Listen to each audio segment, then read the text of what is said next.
mu disitulikiti y'e Bukedea mu kifo awasunsulibwa embeera tebadde ya bulijjo era ng'ebadde ya bunkenke. Abakedde mu kifo kino okusobola okwewandiisa kibaweddeko bwe bagaaniddwa okusemberera ekifo we basunsulibwa. Ekifo kino kyennyini ne Sipiika wa Paalamenti Anita Among we yasunsuliddwa olunaku lw'eggulo kyokka mu ngeri etali ya bulijjo y'olwamaze okumussa mu byuma bikalimagezi mbu kompyuta ne zifunamu obuzibu era emirimu gyonna olunaku lwajjo ne gitaataagana. Mazima gali nti omukyalo ono singa bamwesimbyeko kyansezeza okudda mu Paalamenti zibadde ntono nnyo. Ne bwe bandimusimbyeko ejjirikani enkalu wabadde wajja kubeerawo external forces eziwagira ejjirikani eyo okumulemesa ekitegeeza nti sipiika abadde tasobola kudda mu Paalamenti nga bamutaddeko singa bamwesimbyeko betadda wangi authoritative ekyo nkikubuulira bino ebyobufuzi kati bye tubeeramu we have moved to all those areas we know. Ekitegeeza sipiika era babadde betefutefu owagira omuntu yenna ne bwaba wa nuupu bamuwe funding esembayo bamutundire ebyabwe bagende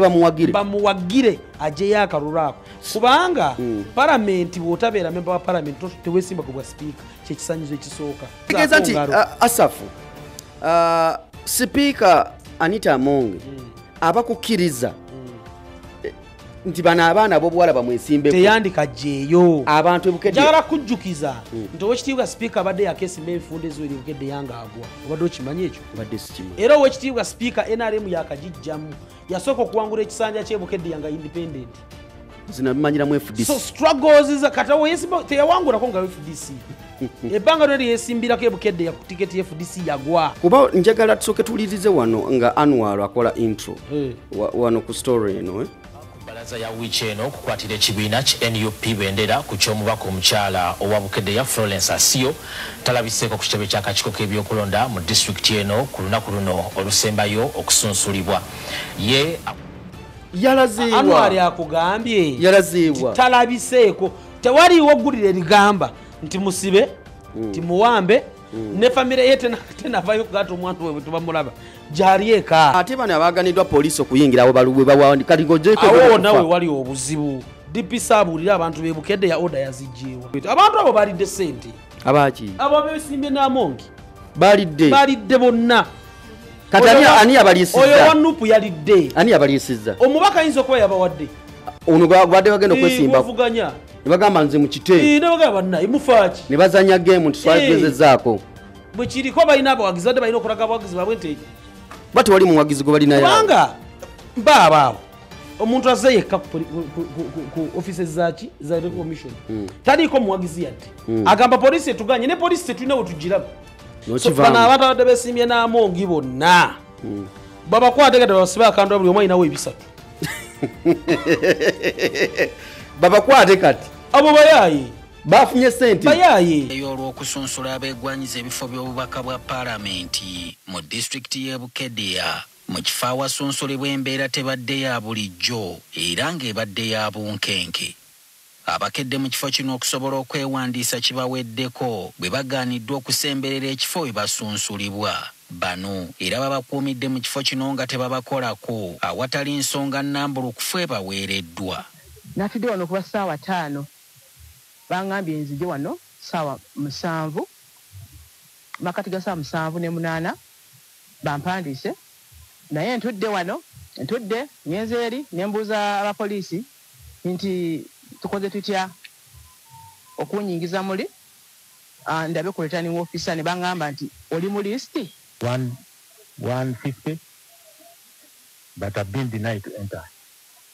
because the security advocate is saying I'm supposed to get permission from the DPC. Ebyokwerinda bikedde binywevu nga ne bannamawulire bennyini bagaaniddwa okusemberera ekifo awasunsulibwa newankubadde talabikidde ku kamera zaffe. Aduumira poliisi e Bukedea Emilio Rika atubuulidde nga bwe yafunye okusaba okuva eri akulira ebyokulonda mu disitulikiti eno Christine Eyu ng'amulagira obutakkiriza munnamawulire yenna eyeetantala okusemberera ekifo kino. Wabula tugezezzaako okunoonya Christine Eyu ayogerwako ne yeerema okukwata ssimu zaffe zonna ezimukubiddwa. ekifo kino kyennyini ne sipiika wa Parliament Anita Among we yasunsuliddwa olunaku lw'eggulo kyokka mu ngeri etali ya bulijjo y'olwamaze okumussa mu byuma bikalimagezi mbu kompyuta ne zifunamu obuzibu era emirimu gyonna olunaku lwajjo ne gitaataagana. Now, the tension which we have.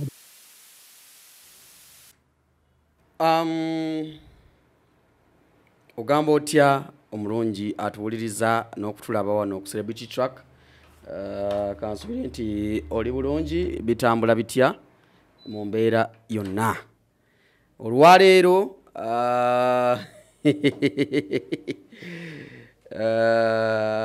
kyanjawulo mukko nga bwe muwulidde emboozi eyo okusunsulwa kw'ababaka ba Parliament agenda okutukiikirira abagenda mu kalulu ka bonna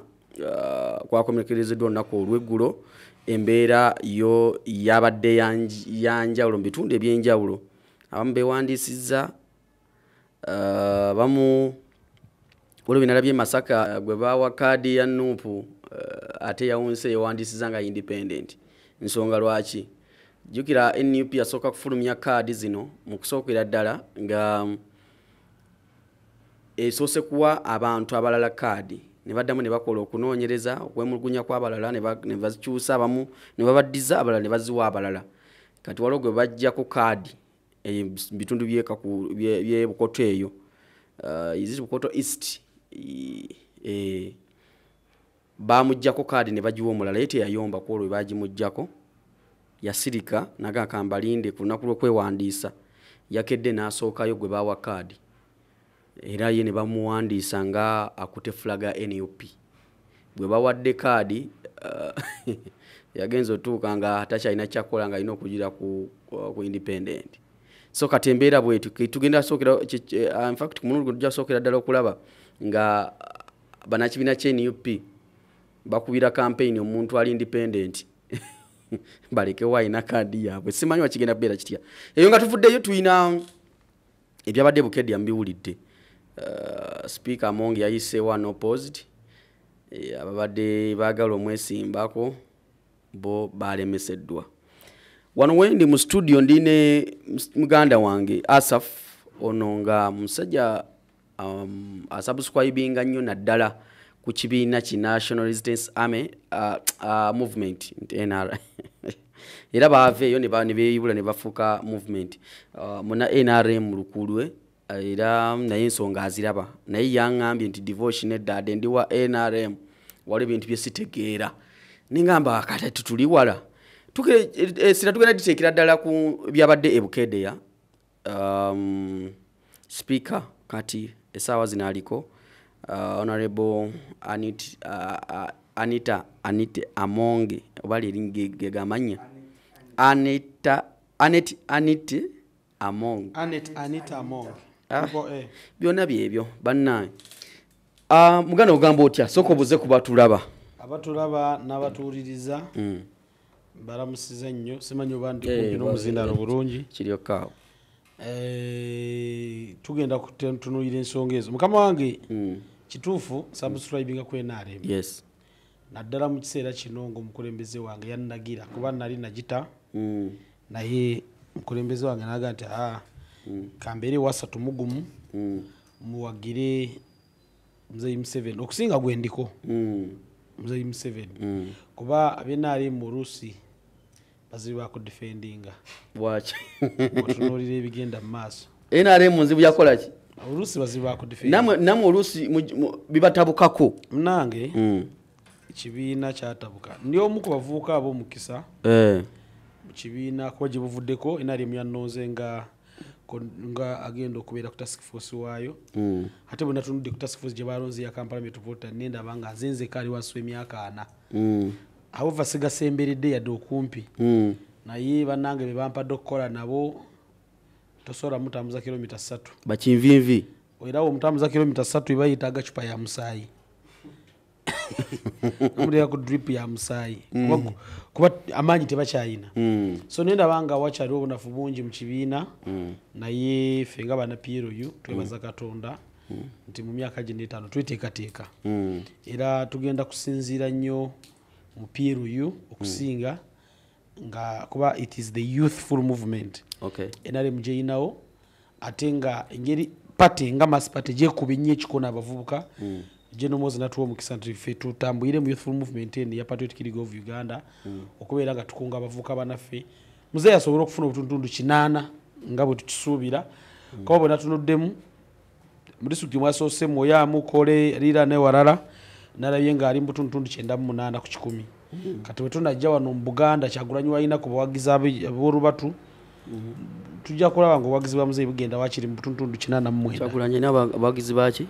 ab'olubatu mukama wange omanyi bolowooza abawangayira mu Buganda tulina obuzibu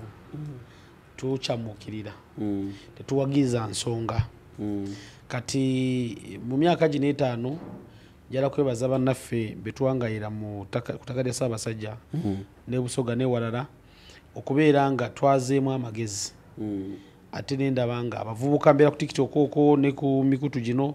nendaba nga abavubuka batandise okwogera ebintu ebyensa tubadde tetugenda kusobola kufuna bukulembeze na kuzimba bakulembeze bajja singa tetwazeemu nsanga ffe so nebaza nti kati tuteredde ekizibu si kyakuwagira NRM oba NUP wabula ffe nga abavubuka tuteeka okuwagira abakulembeze ab'ensa betusobola okuyigirako ate netutwala omulembe oguddako okay kakati tuli n'omukulu ye Asaf naawulira Mulindwa erya Mulindwa olijjawa mukama wange jjajjange bamuyita Mulindwa jjajja wazaala ni maama azaala kitange kati ate g'ofuuka otya Mulindwa anti mukama wange erinnya kwe nalijja ku jjajjange erinnya lya Mulindwa lya jjajja wa Muganda ndowooza bye bano abasajja abagenda entunga mu myaka gy'edda kuba yafa mukulumu yesebo kale tukulambulira awo mujja geetuma nedda si ate tewali nsonga kuba bw'obeera mu Uganda wonna w'obeera tulina wano abaana ng'ekyamazima agenda kugamba nti ye Nakachwa naye nga bw'otunuulira Nakachwa n'omusindika mu Rwanda mu Baganda baffe ababeera mu disitulikiti eya Gacumbi ng'ekyamazima bamuweera ddala ekibanja bamubuuza ono ye waffe kabaga nti ono azze ate ewaffe nnyo so erinnya libeera linnya naye ensa ez'Obuganda ezibeera mu ggwe no Uganda okutwayiza wamu kyekikufuula Munnayuganda yesebo Najibu nfunire engeri gye nkwasaamu essimu wano kuba naye njagala ebe ng'ekola kaakati njagala tutunuulire gwe nga muna NRM ebyabadde e Bukedeya wabirabye bulungi nnyo speaker asubscribinga ku NRM ye yayiseewo nga talina amuvuganya olunaku lwa leero we bukeeredde amazima gali nti ekibiina kye NRM kyamaanyi tekiriko kubuuza we bukeeredde nga singa palamenti eddako etandika lunaku olwaleero teri kibiina kirala kirina mubaka ne NRM eweza ababaka 30 ebukeeredde olwaleero egenze mbabaka abasukka mu 30 abayise one opposite naye abasinga okuyitawo kwa opposite kwayise mu kunegotiating okulungi ne ba opponents baabwe abalala obwagaza abantu bayinako n'obwesige ku ground gye bava bwe natunulidde story ya mama wange njamuyita mama wange kuba mumanyi amanyi sina buzibu naye yomu ku bakyala beesige okwagala mu ggwanga nendowooza nti ensonga oba yagikutte bubi ku mulundi guno amazima bwe kibanga nga bwe tulowooza bwe kiri kuba tetulina ffenna bukakafu nti omukyala speaker wa parliament yakibaddemu n'omukono mu kufa kw'ebyuma ebya electoral commission amazima gali nti susuubira nti aba yakikutte bubi natunulidde omukyala Emily oba story ezogerwa Emily statement zeyakoze nti okwewandiisa nga returning officer wa electoral commission nti okwewandiisa tolina ogenda ofuna clearance okuva ewa DPC ntate tokkirizibwa kusembeera nga tolina security mu butuufu ng'olaba waliwo ebirumira bingi tate ebyuma bya electoral commission byafudde byonna ng'olaba ebirumira bingi so nze nzikiriza nti mama waffe ekintu yakikutte bubi Anita Among honorable yesebo kati tutunulire wetwogerera ali unopposed ebyabaddewo byonna ebyakoleddwa nga agenda kubanga ali nominated ye yanominatingiddwa ye yasooseeyo oluvannyuma bw'owulira story eno bagamba nti ye olwamaze omunominatinga ebyuma ne bifa nja kusaba baganda baffe ababadde bagala okuvuganya ebukedde bawabire ekibiina ekitongole kya electoral commission mu kooti kuba ekyo kimenya amateeka tekina nawe kiri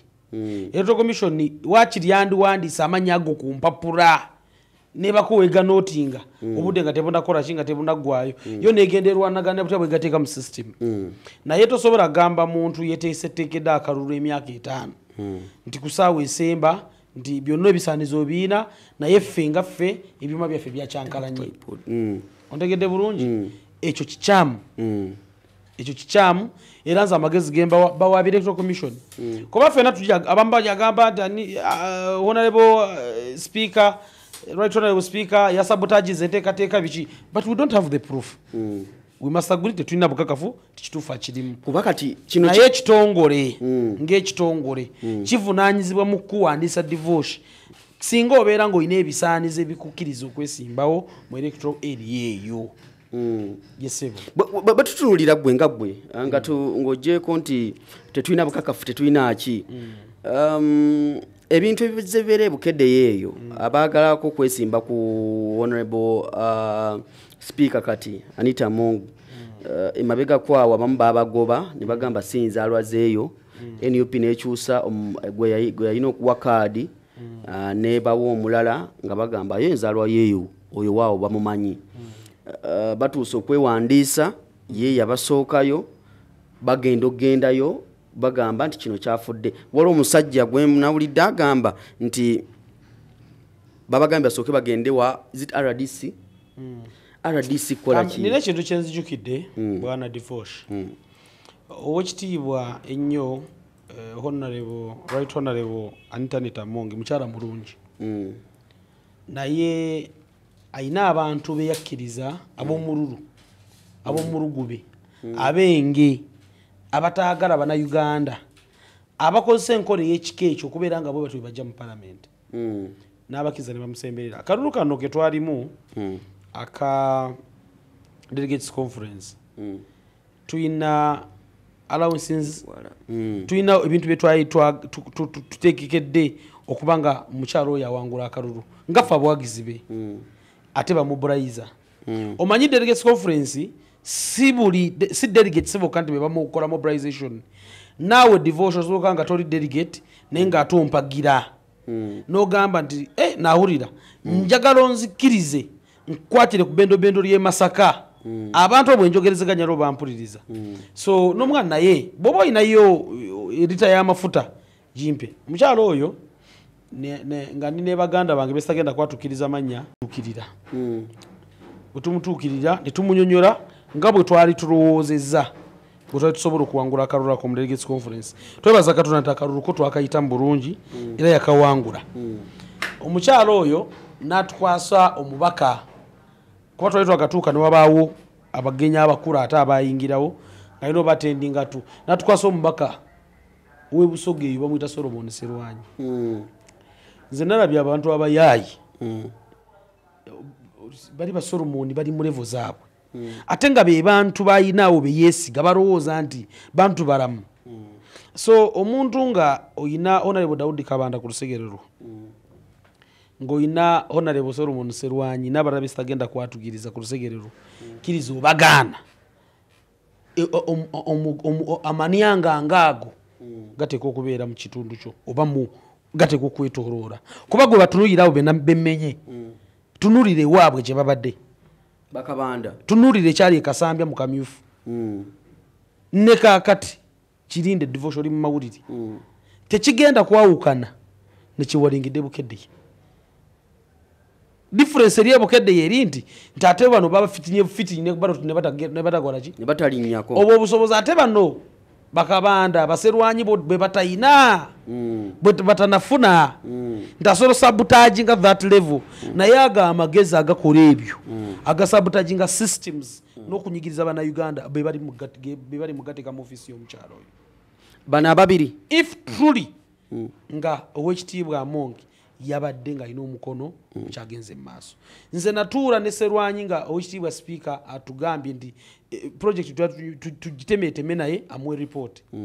Serwanyi n'atugamba nga tumaliriza ekintu ekyo bali nakisirikira naye kankyogere natugamba tumuganda kakati byonna biteredde naye madamu yatugambye nti ekintu kyo nga tugenda okitambuza ka transport yagambye nti abaana agenda kukabawo batambule batuuke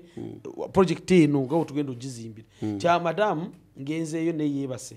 angambye saa 10 awo nja bakubira naguno gwaka serwanyi olwaddamu okumulabako ng'ayogerera ddala ebintu ebitakwatagana oyinza ogatatulabanga nako that is how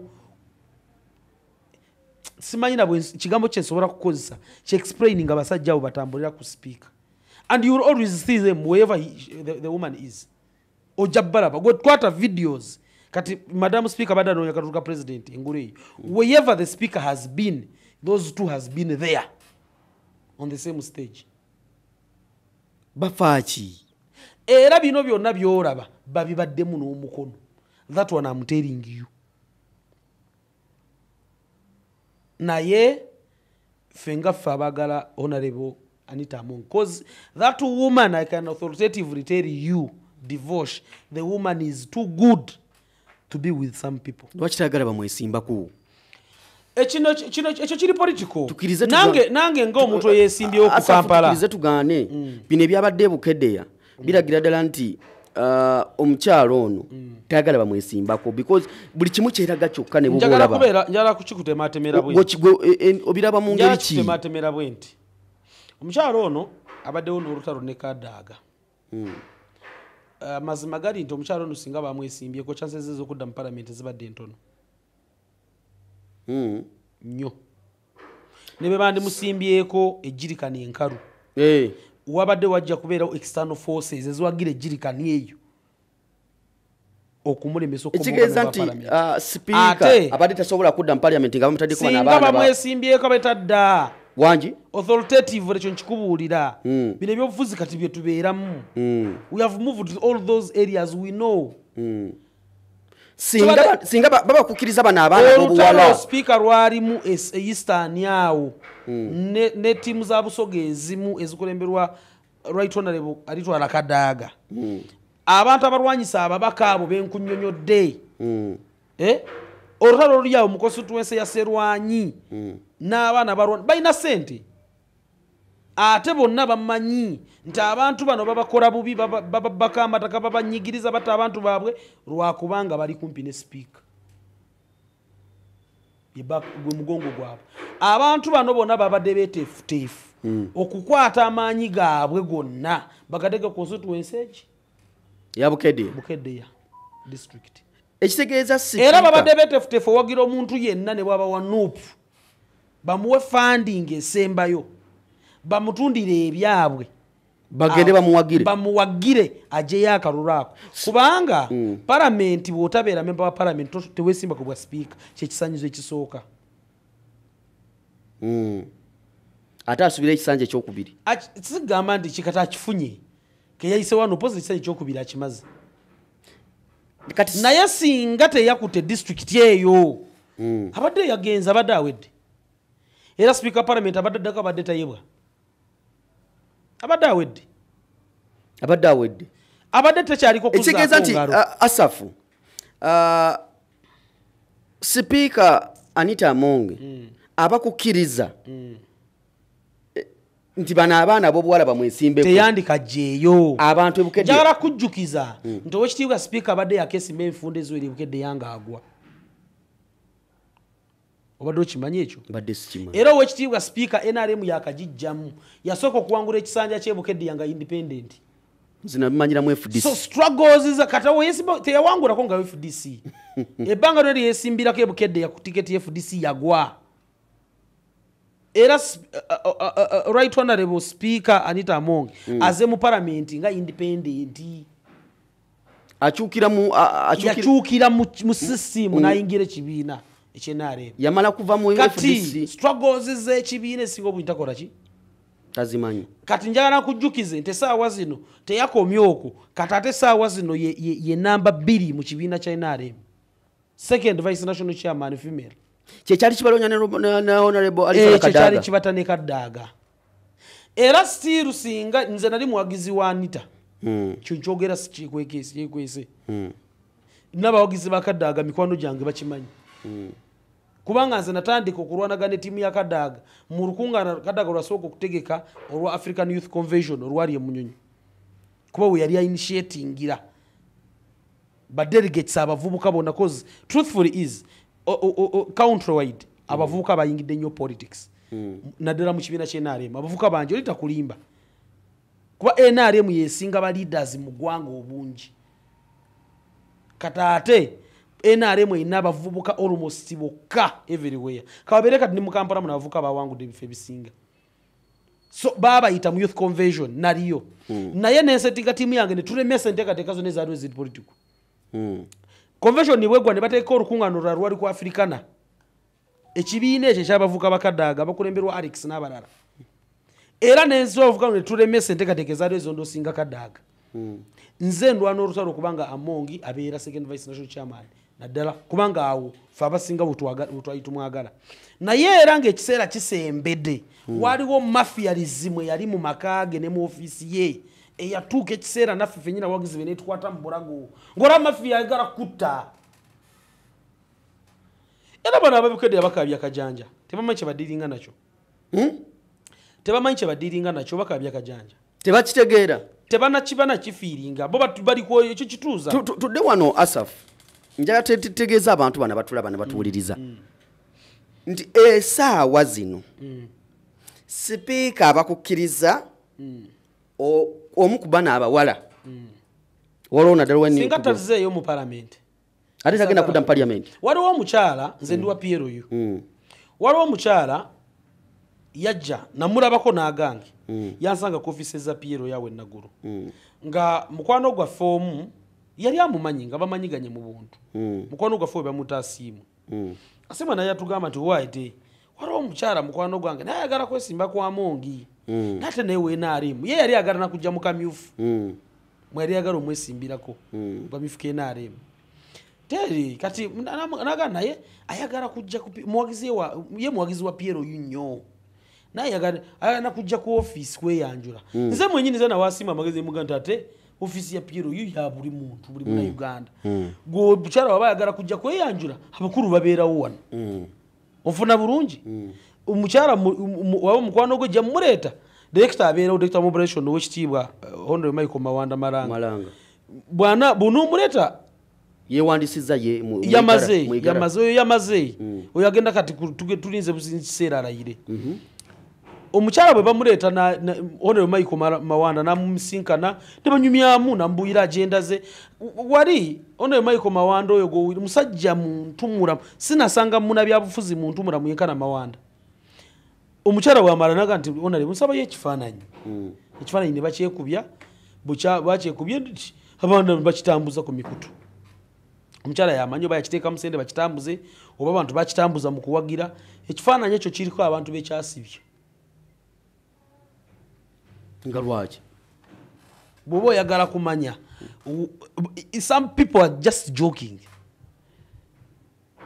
some people are just joking era omukyala oyo njala kugamba nti yesimbawo ne gye yadda simanyiwo siddanga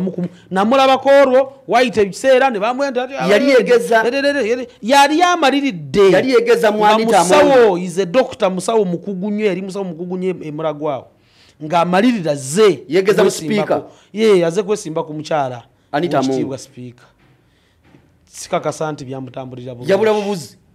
simanyi nti yabula nti bamuwamba neŋŋamba ku political scene yavaako teri naddemu nga teri nabaali boogera ne baŋŋamba nti ne bw'omukubira n'omuga ku by'obufuzi bw'aba okupa ezokuwandulira nakuba amalusu yakuba amalusu vaako genda eri kyonna ekyaliwo oba bamwogereza oba waliwo ki Mukama Katonda yakola ki yamanyi kati bano abaana b'opposition bo osaasira basaasire bo balowooza bya kinyumu ezimu si za kinyumu wamulabyeko kati wano wembuuliza baadira omukyalo oli yamuru something like that ne bamuwa flag omukyalo yali aggressive ekirala yali ategedde kyagendamu omukyala bamuwabidde mu kooti agigenzeemu yaga nti okufa n'okutebula nze ngenda kwesimba Kyagulanyi n'amutunda atya wabula wiiki emu Kyagulanyi kadde n'agimugyako ng'oli mumalirivu nnyo oyagala kunkola ki nga wabula wiiki egi omukyalo oyo gwe baali bawabidde nti si mulonzi wa bukedde Bagasa sinzaalwa byonna ebyo ate nga sinzaalwa nga nekitawe ne bajjajjabe boona bali bukedde yaawo Kyagulanyi n'amutunda mu bisenge gye banywera obukyayi n'amutunda omukyala yabiro nga bamuyita mu lukuŋŋaana lw'amawulire lwe batambulaalika nako olwatuka ne baga nti kati tugikugyeko tugiwadde ono gwe bagiwadde kaadi ate yavudde ewaka abawagizi bakanyiza mulinda ewali returning officer ng'atuuka gwe bawadde kaadi yabuliddewa teyalabiseeko baŋŋambye nti abazeemu okumulaba bamulabye ng'ayingira kisumu saawa 9 ogw'emisana ng'alagawa ngadduka kuba njagala tusooke tuwulirize wano nga Anwar akola intro wano ku story eno Balaza ya wiiki eno okukwatira ekibiina ki NUP bendera ku ky'omubaka omukyala owa Bukedde ya Florence Asio talabiseeko ku kitebe ky'akakiiko k'ebyokulonda mu disitulikiti eno ku lunaku luno olusembayo okusunsulibwa ye Anwar akugambye yalaziibwa talabiseeko tewaliiwo ggulire erigamba nti musibe nti muwambe ne famire ye tenavayo kugata omwana we bwe tubamulaba gyali eka kubanga bizinesi yali nti Kyagulanyi yali akoze bizinesi yali nti nzijaako amaanyi nti owaayi omukyalo ono gundi tajja sobola kita wabula kaadi kanje muggyeko njiwa ono gwe nsobola okulagira kyabadde ku plan kati byonna nga tubyogera Honorable Anita Amonge tayagala bamwesimbako buli muntu yana tayagala bamwesimbako saa Amonge yeka abalala tebalina bubezi busobozi busobola kukola kintu ng'ekyo naye buli yeesimbyewo kiba mu kwagala kwe okukeera ku makya nga yeewandisiza yekka kuba kampeni ziswala ssente yafunye ku tulo oluvannyuma lw'okumanya nti bano abalala tebeewandisiza kugambye kati palamenti etambula bukwaku ekijinji ekyalemesezza bano abalala abasinga bagamba nti Honorable yagambye bannaye ekijingi kino kibeerewo bakugamba gende wa RDC abapoliisi banya okulungira babawandisiza nga bwe nkunyonyodde nti speaker is a big office mu government tetusobola kijjawo titalinamu mukono mu ekyo kubanga n'omukono ogusobola oteekako amaanyi nti owaayi lwaki abantu abanesimbako tebawandisiddwa nakyo kiba mu busobozi bwe nga namba 3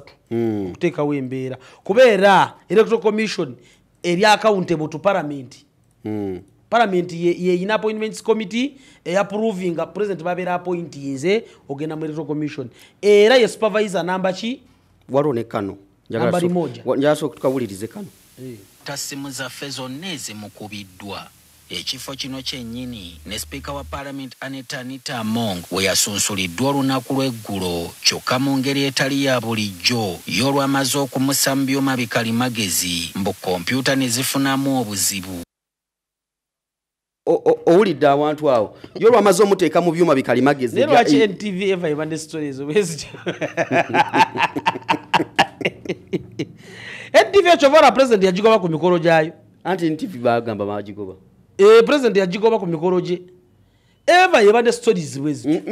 nga tuvudde ku bo banamawulire kati amazima gali bwe gati tetulina bwe tuza kiteeka ku Amongi nga tusinziira ku mpewo wano eza celebrity track yes tetusobola mulumiriza tetumulumiriza naye embeera yabaddewo naye embeera yabaddewo tetusobola kimuggyako era kuba munene mu ggwanga yabadde asobola naye okubuuza kuba ye ali sure atya nti byeyewandiisiza byatuuse bwe banga olwavudde ebyuma ne bifa bwe banga database yafudde n'ebibye ne bivaamu mu system naye mwenyine era gwe tulinza okusooka tusooke tulabe ye mu Lugunyu Electoral Commission ali sure ate nti bwe yeewandisiza ye bibye byatuuse kuba baba yadde akavaawo ne bifa byazikidde nga yakayingira chances are very high machine ezisoka ye settings ekirala ebukedde yatewali constituency emu tuli sure tutya nti mu kalulu akajja abalonzi b'ebukedde machines zinatwalibwayo okulonda zinakola okulonda abasigadde bakansala be C5 n'abalala ekyo twagala owekitiibwa Amongi ng'omubaka omukyalo wa district naye machine zifa bakitunulemu naffe batuwe answer machine zifa zitya machine ezo teziyinza kumala gafa kuba zibeera tested okumala ennaku nnyingi ekirala machine eyo tebeereemu bakawandisa speaker system yakozesa machine zezimu alternative era ekyo tekiriiyo ebyo babigamba abajegajega abatamanyi kigenda mu maaso ebyo NTV ebisitole byekula ebyo byepromoting ebitaliimu NTV eve bere promoting ebintu bitaliimu NTV yabadde ekolera ni ekolera gwe bawandiisiza enyigiriza batawandiisiza okulaga abalala nti ebyuma byafudde lwaki bano teboogera nti ebyuma byafudde NTV ekola story ebyuma okufa bagambye nti ne bwe basimu bwete polling station nkakasa Matovu mukarura kawedde walonda nalonda polling station kwaliko machine emu gati goyagala ganto kwewandisa wali bwogendawo kubanga nze newandisa ndi nesimbi nga road council Kampala Central manye kibeera kuki ubaregisteringira tewobeerawo machine emu bogana eno nga tugende wono kubanga naregisteringa tabo omu byafudde goyagala kuŋŋamba nti district electoral commission offices zabaddeko ne machine emu yafudde ki yafunye musujja yafudde kyekyo ekyagisa amangu nekikwata n'endala zonna eziriwo virus ekyo si kituufu secondly electoral commission esobola kubanga bw'oba otwala document tewaliwo kyonyumya nabo mboozi buboozi buli kye bagenda oyingiza mu system okibawa muki mu buwandiiki ontegedde mwami divorce tewaliwo electoral commission kyokyonogandi baga nti mwami divorce gwani anti nze divorce Matovu tebakuzaalawo byo si bwe bakola buli kimu ojja nakyo nga kiri muki buwandiiki national ID nini nambo gireeta photocopy n'ogibwokya ne original soga ne bagirabako ne basigaza photocopy batwala hard copies ze bakopingako information gye bayingiza mu system zaabwe lwaki abantu tebaba nominatinze ne babalangirira then machines bagamba station ne babawandika mu bafunye obudde nibo basoba wandika ku mpapula kubanga era bawandika ku mpapula bwogenda ng'oli muna FDC muna NRM ekibiina kibeera kyakuwadde empapula ezikakasa nti gwefalaga beyara nga ne secretary general w'ekibiina asayinize kuki ku mpapula ezo kyekyetaagisa ate bano abaganiddwa poliisi okuyingirawo baluwe bawandika awo nawe wali obuzibu DPC abuulira abantu bebukedde ya order yazijjeewa kuba ku electoral commission nze kwesimba ku muntu poliisi tekkirizibwa kugaana tekkirizibwa nakubuuza kyononye nga kunaku lw'okwewandiisa tekkirizibwa yeri okukuuma ki ye mulimu gwayo kasoba nga toze na fujjo toyina gwokosa gutambula butambuzi n'oyingira bakubuuza kyewanonye babeera munda electoral commission kati lwaki poliisi ebeekugira mukulu tusanyusa okukulaba poliisi lwaki ebeekugira wano nga tenzikiriza ekyo tetwagala DPC anyonyola abantu bebukedde yani RPC wa region eyo eteeso banyonyola abantu bebukedde ya ode eyo yabadde evaawa DPC talina maanyi ago tebakulimba waliwo yaduumidde DPC talina maanyi ago agagaana abantu okwewandiisa tagayina ate oba ne IGP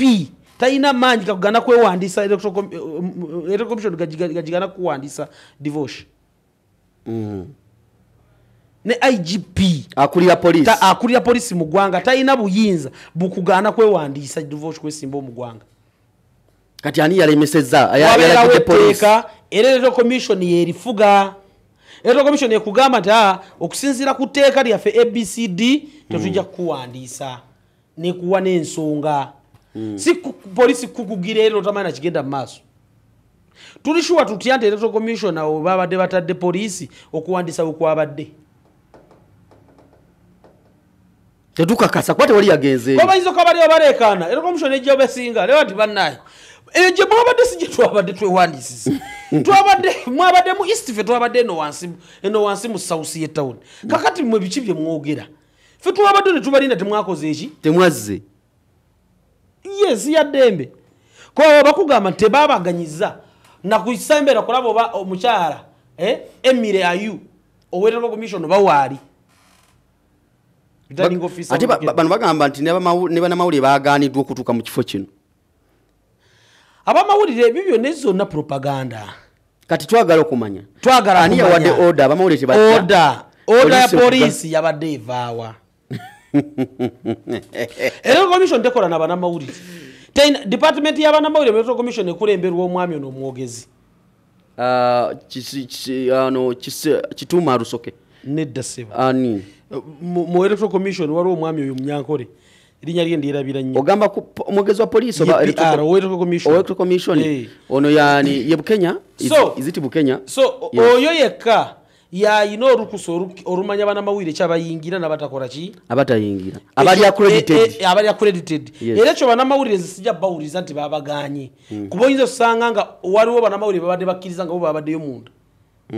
tetumanyi mutendera ki naye omutendera gwa poliisi okugaana abantu ndaba interview ene ebifaananyi bya UBC yakena UBC yakozesa bifaananyi bya UBC UBTV yaigwanga kati NTV ndaba yakozesa UBC yakoze story eyongega abagiganyo yingira anti bifaananyi UBC yine ebifaananyi anti kyengamba mwami Matovu nti UBC yeggwanga kubanga eyo eri accredited bulungi teriko kubakanyako birowoozo ye inayo story eyo nga bagiganyo yingira ne NTV twagala ebulire bana Uganda story yani agisponsorinze kati kino kitwala bano waliwo abazze okwewandiisa benyini abatuuse ng'oggyeko muna NUP atalabiseeko waliwo abatuuseewo ebigambo byabagambye njagala kubuuza abadde baze okwewandiisa nti baategedde nti awo badde bawandiisiza bayinza okuba bagudde mu nkambi ya poliisi ng'erina abantu betrainingira waawo sooka owulire wano ono kuba ssaawa 5 baŋŋambye nzije wano ssaawa 7 makati ga ssaawa 7 ne 8 bampandiise naye ntudde wano ngenze eri ne mbuuza abapoliisi nti tukoze tutya okunyingiza muli ndabe ku returning officer ne baŋŋamba nti oli mu listi 150 but have been denied to enter because the security advocate is saying I'm supposed to get permission from the DPC. Ebyokwerinda mwami Matovu okuva ddi nga nkola yaffe banabyabufuzi mu ggwanga naddala board opposition ndako okubeera nga tuyimirira kilomita namba okubadresinga abamawulire nga poliisi bwetuganye nga tubadresinga tewali yadde ayambadde kakiwa poliisi esookerwako twagala tukakase because tetwagala tubeere ono discussinge speaker wa parliament ngeya sabotage ziteekateekebwako naye nga nebyo tulaba ku TV tebitegereka bulungi tetuyina we tulaba muntu yenna alwanagana na poliisi kuyingira ng'emugaana baba blockings luddawa saidi ki babo bali wansi w'omutwe bali mu kuadressingira media tewaliwo yadde police constable bana b'emyezi 3 emabega wa kamera bye balimu balo batulaga mu kifaananyi wali ekyo nakyo njagala nakyo tukitunulire bwetu abantu abo balidde ssente abaki abo besimbye n'amongi balidde bonna kati ani abalisiza oyo wanupu yalidde ani abalisiza omubaka ayinza okuba yabawadde ono gwadde bagenda okwesimba kuvuganya ne bagamba nze mu kite ne bagamba bannaye mufaaki ne bazanya game nti twagezezzaako bwe kiriko balina abawagizi badde balina okulaga abawagizi baabwe nti bati wali muwagizi gwe balinayo kubanga baabaawo omuntu azze yekka ku offices zaki za commission taliiko muwagizi yadde agamba poliisi etuganye ne poliisi tetulina we tugiraba tali munabyabufuzi mu kutegeera kwange bwebanga bamwesimbyeko babaganye n'ogamba nti bafunye bayabawadde ssente ekitegeeza nti NUP yafunye nyingi ye tayalabise nako NUP ye mukama we yanegotiating n'okunegotiating kuba si yalina okufuna kaadi naye ye bwe baatula mu kisenge yali amanyi business katono omwana yasooka ozoganya ng'ali ku byaddala byakuvuganya kaadi kye bava bagimuggyako bawadde ensonga kintu bisanzo ki by'atabadde nabyo soka tuliona abavaayo okuvuganya Anita Mongo ono ku kifo ky'omubaka omukyalo owa Bukedeya bawawaabirwa mu kkooti ti si balonzi ba mu kitundu nga n'abalala baakibasibako nti si bazaale baamu. Naku ntono emabega ekibiina ki NUP kyayanjula omuntu omulala agenda okwambalagana n'Among ku kifo kino wabula ono olwaleero musasi waffe akanze kumulinda alabikeko ku ssunsuliro nga buteerere era nga mpaawo nsonga evudde gy'ali ku lwaki yeefudde omusu gw'ekanyanya. Wetwaze wano ku gate security yatugambye nti alina okufuna clearance okuva wa DPC omunominatinga. And yet candidates abalala ojabuzi ne bakuyita n'oyingira naye kuffe kati ono gwe baagamba oyo gwe basooka okuwa kaadi yaze ku kifo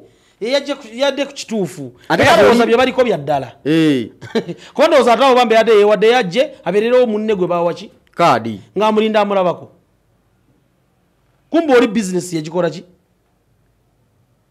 yagitegeera ebukedde yanga kyatokose bulala ebukedde ya munange lwakubanga ebukedde omukyalo we w'amaanyi naye ebyo ebifo ebisinga byolaba birimu ba independence wabaddewo enteekateeka wabaddewo negotiations wabaddewo peace talks ba elders mu areas ne batuula n'abantu walabye omukyalo ono ow'omulango ab'omwakyoli balina ba independence bangi ba elders batuula nti divorce tuleke leka gundi ono yamanye ensonga z'omwakyoli wano inawe tugira tukutraininga ekijja kuwe tikali bannaye na stepping down abalala ng'oli amuganto owaayi kiki ufaaki ati owaayi sina mulimu tikankuweyo capital wa milioni 3 ndeke onesonyiwe abo bangi era ebukedde yaawo kuba kadi yala kunyonyola omubaka wa parliament ayina contract ya billion 1 million 8 1.8 billion plus kumpi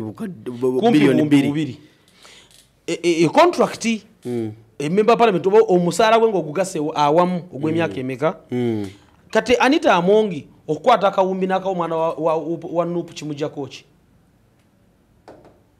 kubanga bw'amala n'addayo nga speaker omwaka ogumu office ebajwa almost obumbi 6 office ya speaker bw'anaakuwaako ng'oze kutambulako kugira kugula byakulya kugulako mbwaki bwaki kukubo ng'atambudde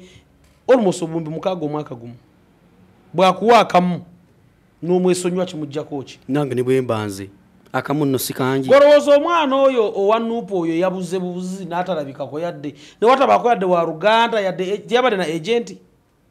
ko bagamba nti olina okwerekerwako ogenda kwewandiisa olekerwako abantu era commission ekutuma abantu aba bateeka agenti wo n'amumyuka oba akunominatinga abo bominga bali abakagamba nti babalemeseza ndaba olina gwalaba mumema begangaga nti banaye batulemeseza kuba tojja weka kati abo ba agenti baabwe balabika babagambe nti tusingane ku hoteli bweti tebayiseeyo ne ba agenti bafuna babekwese ba agenti banno ababaka bekwese ba agenti balimba balidde buboloza abantu omugati gwayise ne bagufuna kakunyonyole nakubuuliddeko omukyalo oyo engeri abantu abo benkuwaddeko emabega abo bamaviya be naye omukyalo ono ku mutima gwenze katono ke mumanyiiko funye omukiso gumusemberera enfunda meka 3 akatono ke manyi ku mukyalo oyo tasobola kugoba mu business n'ogenda ngalonsa tasobola era bw'aba akujja mu business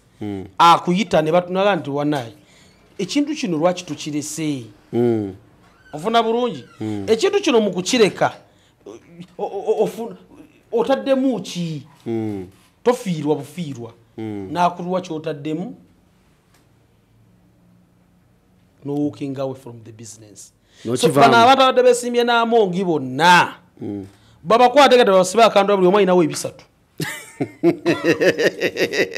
babakwate kati abo bayayi bafunye sente bayayi bawoza polisi tubulokizo ina olaba polisi gwe mu video zo yabadde wudda nenge eri mabbali polisi eri mu byayo temayina kumanda badi muna mujjogera kawo teyategera nendo za polisi babirabe ku TV ne bewunya owa Nuupu teyalabise yatateganye anti jukira Nuupu ine enkola yatuzoganye kati bwojjaawo ate n'olicordingira eri nga polisi eri mutara wa mayanja katate bajaga nti asinkola yaffe kate yagambe nti siyateganye na buteganye protest vote teyalabise tewali protest vote kye batategeera nalabye omubaka wa Nuupu juzi yabadde ku TV mu Kampala wano n'agamba nti yali sure nti tebasobola kulemerwa kufuna ababaka 50 mu parliament nintegeera nti bano ekibalo bakitegeera mukama wange parliament ebamu ababaka 4 oba 7 kati bw'ofuna 5 kitegeeza otegedde nti oli ku ludda oluvuganya olwo ne bamativu tibo bali ku ludda lukola ki vuganya kuba ate kibi NRM enonya abaka bina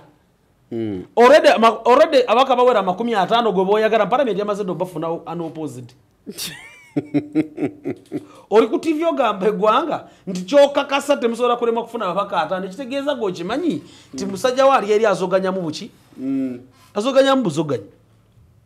ate ng'ekyamazima njala kutemetemera ababaka batagenda kudda mu parliament nabo nga tetunava ku mpewo mukama wange kadi za nupe enfu zingenda okutematemera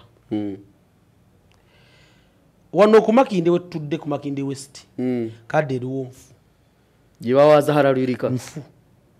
wangi nfu lwaki ekifo ekyo kigenda twalibwa wakati wa Alan Sewanyana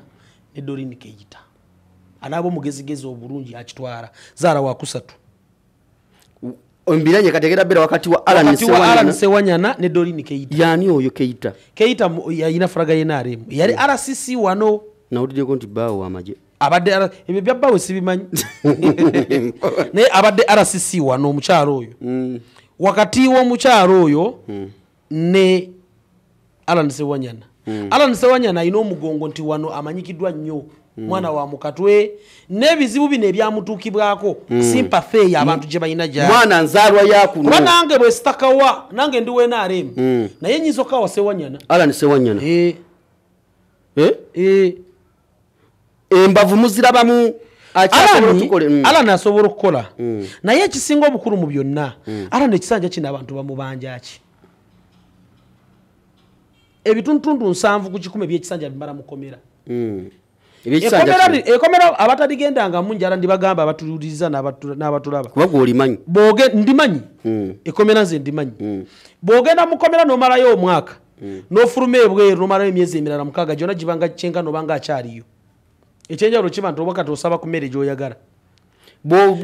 kulisetinga okomewo obeere ggwe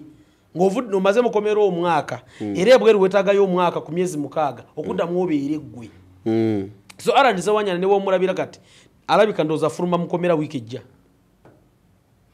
ebbanga lyamaze nga avudde mukomera ndibanga agenda fuluma wiki bwe bakusibayo omwezi gibe ebiri ne bo ofulumye omalayo omulala omwezi oba okyali mukomera bulungi mentally bino bagamba nti bamusumulula bamuta mentally banze nangamba yeta tayina na simu ya smartphone aina akasimu bwe kati kubakati yakimanya yangamba mbabaso bamugamba alindeko kugenda ku simu zine eza lwaki nti Alan yamala emyaka 2 nga talina simu yadde ntono mukomera yesebo kata ino soko chibe kuba kusima akubireko family ye asaba kumani ne bajuma ku Lwomukaga tubane njara kubira mukyara wange ku Mande amuwa kusima akubeke dakikezi na amuwa ku Saturday ja tali ku WhatsApp tali nakiriza natu bora munabukiriza nti kisoboka Alan Sewanyana wanjawulo era babaka nze Alan simumanyi simurabanga by the way Alan Sewanyana nze simurabanga ko mu buntu nguje ko byemuraba ku TV naye nze amanyi obulumi obuli mu ekyo akasajja ako kabobo wine kabi nnyo nnyo nnyo kasajja kabi nnyo nnyo nnyo njara kubeera wa mazima akasajja kabi nnyo nnyo nnyo wakiro ne waba wa mukyawa nnyo sacrifice jasasulidde ekibiina kyo jukira munneewe yafa n'okufa n'amuziika trauma eyo yokka oshegeera wakiri andi mugani tumuweeyo ekisanja kimu obutamutraumatizinga naye bobo yetana oyo omwana sigiri atya naawe yamutta nze nkubuulira how kati saazo ne Sewanyana badde agala mutta era wana Makinde be bali mu kuyamba omwana oyo kudda engulu abana tagenda weza mwaka kujja mu gw'omunaana yesebo program kati badde ya mutta etya Sewanyana bw'omugoba mu parliament essaawa zino tasobola wangalayo omwaka kubanga obulamu bwa Sewanyana bimu ku bizibu ebisinza okufuna bibadde bwa parliament eyo ng'obadde mu boyiwo ne babakwata bateeka mukomera ku musango gumutufu oba ogutali muki mutufu oba ogutali mutufu ebyo simanyi bya kooti naba byakwerinda naye n'ovaayo ne kyaliwo n'akufaako kuba kati Sewanyana omuntu gwabadde naye mu nsi gwabadde amanyi obulungi omuntu gwabadde n'emyaka 3 gabutuna kumutula katanda ak'omukomera ako ne mwenyumiikiriza okubigenda buli lunaku emyaka 3 aba muba mutuuse ne mubanga waliwo we mufuuse. I saw a fool one day ekintu ekyo lwaki muyita like a fool yagamba nti lwaki sewanya naye teyafa munne yafa. Emibiri gino janjawulo nze divorce omwaka guno nali eggulu eyo nefuna obuzibu ne bansibako nali sigendangako mukomera nabimanya bwe ngendako mukomera nenzuula ebintu bingi byetamanyi obulamu omukomera bulala omubiri gwo gubaamu obulwadde bwotamanyanga bwobeera mukomera ne wiiki teweera Katonda bumanyi. Osobola kwanga olina obulwadde bw'omanyi naye ng'omusawo yakuga nti obulwadde buno bulwa mukaaga buliiseyo ka green dyayo ku bivavava kati bw'obeera mukomera teriwo ebiva kitegeeza nti obutafaala omusawo bwe yali abaze nti buli wiiki walyayiko bivava buzimba omuwendo bwe guti kitegeeza nti kati bufa buki bufi. Lwaki bw'ovaayo tofa bufi? Ne mu makomero omwo abantu bafiiramu lwakubanga tebalina mannya ensi tebamanyi bafa bulungi era amakomera galina zi cemetery zaki zikambasibe ontegedde kyekunyonyola so eyo kademu eye Makinde endala eriwa kade eyokubiri authoritatively enfu ya Makinde East gibawade mulya nyama yesebo naye ate nali abamesimbe kwalinga 16 nonno kankubuulire kade ekifo ekyo kigenda kuwangula omukyala Judith Abaho iwachi waina remu munange we naremu kubire naremu kadingidi naye siri mukuti chovora ba Makinde sikugambe ente naremu igenda chiwangula tika nkwade nambemu Alan singa bata kitute NRM ejja kukola ki ejja kitwala naye Makinde East NRM nambemu omukyala Judith Abaho agenda twala ekifo ekyo lwansonga bwe yali azimba campaign yagizimbira ku bunafu already obadde bugenda mu maaso mu kampu z'abanyeeko kuba bawagizi be banyeeko abo tozanyisanga capacity ya incumbent togizanyisanga ontegedde kyenkunyonyola bona bwolabye basekiddeeta fubiwo baani bonna bamobilize Abaho bewaniza bwewandisa teekawo mbene nga bonnawo kati bamobilize bono omukyalo batafubi bonna abo jeri yekuŋŋaanyiza kumekinga sure nti omusajja ona talina yadde akazigo mu Makinde East tafunayo watuula mulya meat ofuna bulungi era nawudde nga baga nti ennyama zajja zirire wano ku Mubaraka kuba wasiiba wamanyi ayina akati n'akamu akamanya kakuŋŋandwamu emboozi mu Makinde East eyo kaadi nebanga nayo sinnamu endala kaadi endala enfu eri emityana awo ewana bosa ne baagala era emityana kaadi ya Nuupu agikutagenda kuba wakusatu kuuma MP ani asooka agenda osooka agenda kubeera baagala oba n'abakooba owenaremu minisita n'abakooba baagala bw'anaaba takitutte n'abakooba akitwala kitegeeza owa Nuupu wakumeka wakusatu kade ey'okutaano oba ey'okuna ndowooza egenda kubeera mityana municipality mayor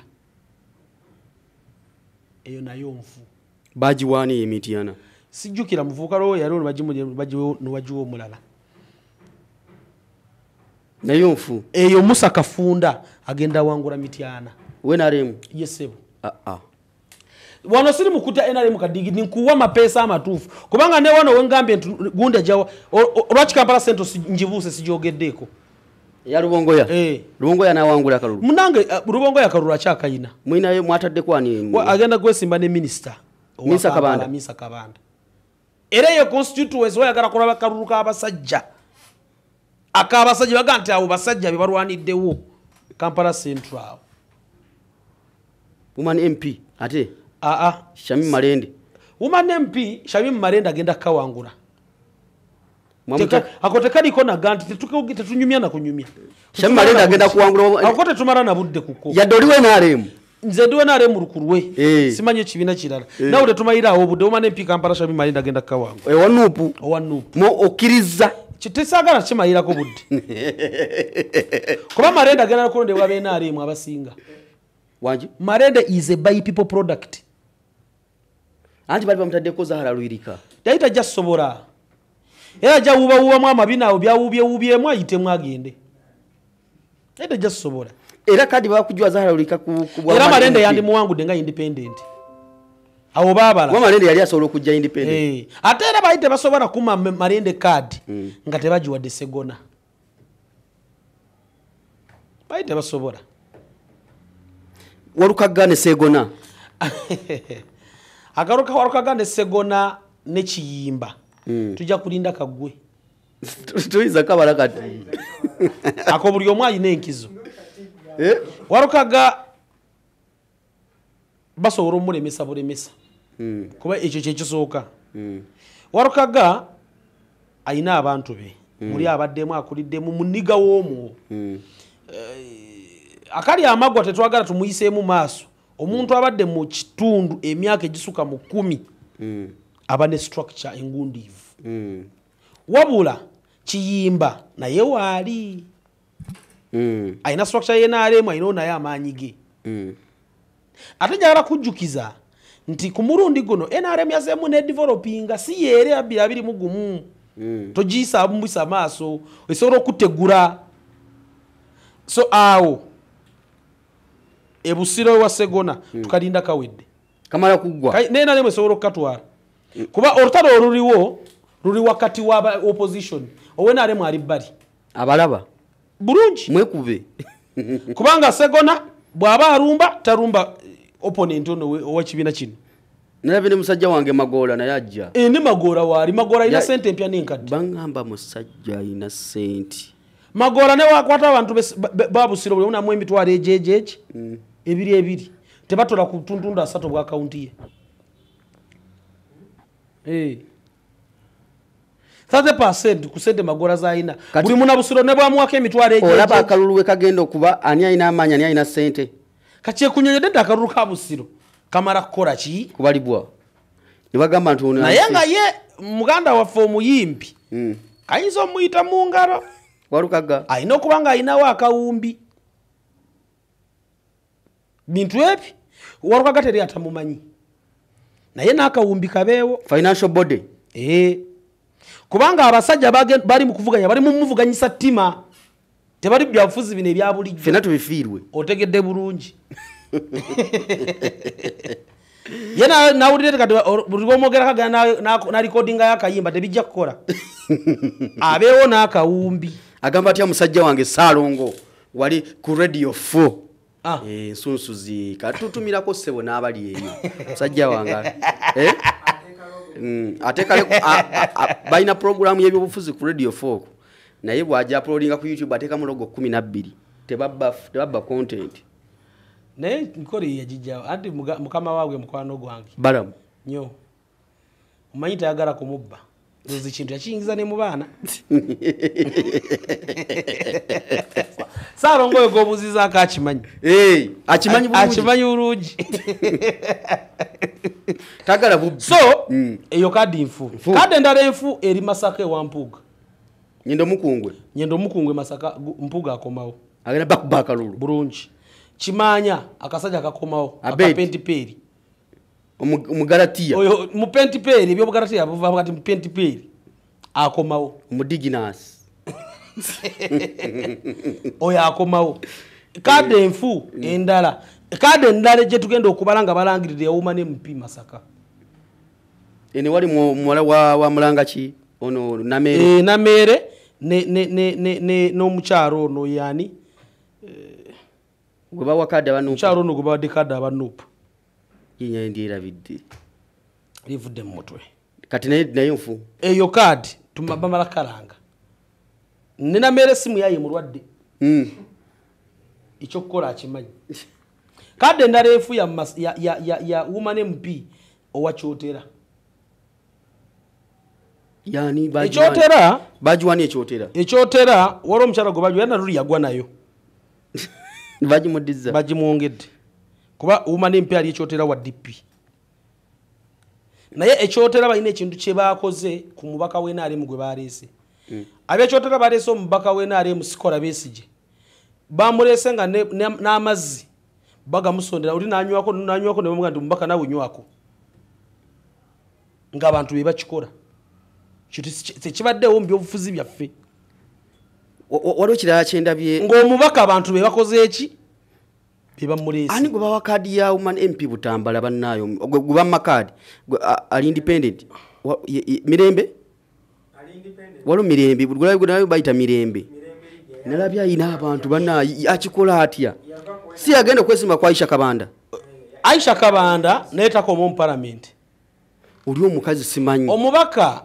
Muwanga Kivumbi tujja kukabalanga bakalangiridde nange bwedda mpulira abantu bagamba nti bamala kabala bw'atabe kwate bbiri ayinza n'okuba ow'okusatu omubaka Muwanga Kivumbi mu parliament yayitibwamu Nuupu omubaka Muwanga Kivumbi yayitibwa mu parliament Dr. Kiza Besigye we yabeera ku peak Muwanga Besigye n'asoonaga nti Muwanga Kivumbi si FDC negwe tugenda okwagira bagenda Butambala ne bamunoonyeza akaki akarurumba election nga wa DP Muwanga Kivumbi eddaala eryo eryamulinnya eryamwambusa teyalisuula busuuzi yasaba n'abaasigala wansi bali kumeko omuki omuliro era Muwanga Kivumbi kye nategedde Butambala awo nti balina enteekateeka emusindika ave kubanga eddaala yalijjawo ave waggula agwe bugwi abaana bagambye tobafa naafa oba afe Muwanga Kivumbi bw'ateekwata ebbira ayinza okubanga wookusatu n'ekyokubiri nakyo tokirabawo kubanga bodde maaso ya Muwanga Kivumbi esooka bwabadde busiraamu ebutambala ebutambala buli muzigiti bulusheeya awatali kuswara babuulira buli kutuba bategeeza abasiraamu nti omusiraamu oyo Muwanga Kivumbi Allah wabasobola mutwala mujjana Aisha Kabanda ndabye omwana omulala muyita Lydia Mirembe amutaddeko eggaali ali independent naye nalabye olunaku lw'okwewandiisa ne Aisha Kabanda ne kati yali wakwangula naye waliwo enkole yaliwo yalonda ki ambulera era abasinga Butambalawo beevuma nnyo nga balaba ate gwe balonze bali temanyi gwe balonze nga balowooza balonda manvuuli ku mulundi guno abantu banatulira nnyo ambulera teriiwo kya ambulera aluluka omulundi guno kakunoonya kyenakuyodde nti omusajja w'ebusira beewo n'akawumbi agenda kukola atya bw'aba talinawo kawumbi ateeketeekeyo ennyimba empya wandiike 2026 simbula alubamu adde ku stage tewali kirala asafu sibule abantu tuve wano so banange Kampala Central tewali kulanga kulala nange bebandeese Lord Kansala basazeewo ne bagamba nti ebikonwa kuba NRM aleetamu ekikonwa awo ne Nuupu neetamu ekikonwa ate Nuupu yatukola bubi nali sinnawa kwesimba onena nyiiga abantu be Kampala Central banyiiga nnyo tosobola kuddira musajja yabadde meeya ebisanja ebi n'omusalama kiringa kujja P6 ate ne bakuza mu primary omusajja Bobi Wine mubi yasalani amaanyi omusajja oyo owa Nuupu gwe bawadde kaadi agamba sijja namwogerako linnya tasaanye kwogerako omusajja ne bamujja eyabadde Uhuru gwe yajjayo akawedde ate kati bamuwadde baadde bamusabye najja nakubwa kansala bwe Rusisiri neyegayirira bale temunzita bali bamutusindika kuba kansala bwe Rusisiri korora eyo neyegayira temunzita munteke kuba Lord Kansala ne bamuga nti kati mumaleka mwabwa Lord Kansala ate buli muki kati gwe NRM yakuwadde kaadi nze NRM sasa bakadi yayo kubanga njagala kukolagana abantu ba Kampala saagala kukolagana nnyo na mivuyo gya bibiina bino so yadde ndi mwagizi we NRM naye obuvuyo bungi obuli mu system mu bukulembeze buno so nagambye nze n'abantu ba Kampala tuyina bwe tubadde tufuga ekintu kyaffe begwe n'akalulu ove kubala ne mbagamba nti kati munkwasa entebe abantu ba Kampala balayidde okukuwa akalulu balayidde okuwa akalulu bagambye obakana abakakubba bajja kunkwatira omuntu kabbi sige mulimu ne Sauda Madada ali ku Woman Kansala Woman Road Kansala naye munnange simanyi nti anaakwatamu anti kakunoonya bamu makadi kadi tebamuwa ate ali mukomera ate ali mu jjeera mutufu ate teri amukabirako ndoza soda madada kana yenfuza ali nganze bana mbegaide bana Kampala tubere nnyo kubana enfuzi omanyi kambako kyenkubulira fabana enfuzi bakuba akalulu vene ku ballot paper fabana enfuzi ekintu ekyenjawulo kye tuyina kati nze nabeerako ku street abamanyi bamanyi fabana enfuzi ekyenjawulo kye tuyina omururu guba mutono kuba gye twakulira ngero lya kicho nga wokwatira ku kitali kichembo bamboko za wiki kati omuntu akulidde mu bulamu bwe buto era amanya nti ne bwe bampa obwa kansala bana Kampala nnakulya kyange ekyabwe nenkola ntya nenkibaleetera we bali nnyo kunkyazaako omwami Divoshi bana Kampala mundabiranga ddala ate era nange njala kubeera akabonero ki akabonero saawa buli kintu kye tukola kyonna Kampala kiba kyabudde bayimanyi lusaniya Kampala netukolera ku lusaniya Kampala tukolera ku budde munyagwa n'omulabamu okyo asinza okukeera ennyo Munyago yandibadde product nungi lwakuba asaaga nnyo n'ayitawo yagambye abagwira bonna ju Munyago oyo ndowooza Museveni waba wangudde ekisanja kinamu obwa ambassador waki agende South Sudan bajogoba oyo mubeere mulungi mwera kale tubadde n'omukulu Asaf musajja wange ono tubeera naye nga tuwayamu ku nsonga ez'enjawulo muna NRM rukulwe yadde bamumakadi bamumakadi sagisabaako tewagisaba kale kiwenderaawo nkutegeeza Crown Japan tuyina gye bayita Black November okutandika ng'ennaku z'omwezi 29 October okutuusa ng'ennaku z'omwezi 3 November kitegeeza nga 29 weetegeke ebintu bigenze ku zero profit tugamba tetwagala magoba bwebanga fridge ebadde ku mitwalo 8 tugitemye paka ku mitwalo 4 mwalabyeko nga bagamba bayina pakoleta ebadde ku mitwalo 3 emitwalo 3 pakoleta genze ku 135 ukitegedde Black November weri Salongo ogamba otya musajja wange Salongo wali ku Crown Japan era bondaba nga nyambadde bwenti ngomanya ndi kino kigwayo nti Crown Japan katwe ensonga twazikwasiganyiza bulungi nnyo okulabika nti Black November netambula bulungi nnyo ekigendo bera Crown Japan ginakuza omwezi 29 batokeddeeko oba mujja kujukira ekyaliwo ku Chinatown ekyaliwo ku Chinatown biseera ebyo kikigendo bera Crown Japan ginakuza omwezi 29 na 3 November mujje mwegulire ebintu ku bei eya wansi nnyo dala kera ko sawa 11-12 bera nga otuusedde katwe bwanga ogenda kwefunira ku bintu ebya layisi ate nga biri ku mutindo gwa waggulu wali Crown Japan ekatwe nkutegeeza nti kerako nkiddamu kerako ukitegedde ekintu ekyo kamba agalize ndowooza olunaku olungi badde muliza mulungi wano ku Rock FM abadde batuwuliza nga mu streaming nga musinzira mu nsi ez'enjawulo ne wano ekyadondo Kampala mugamba mutya olunaku tulutandise kati kasazituka mu ssaawa 6 wano Uganda omanya nti bato twazifunye kunnya kitundu tandika okuzingako noonye zikuzaayo waka ez'olunaku zo ziganye mbeere bulungi mwe aba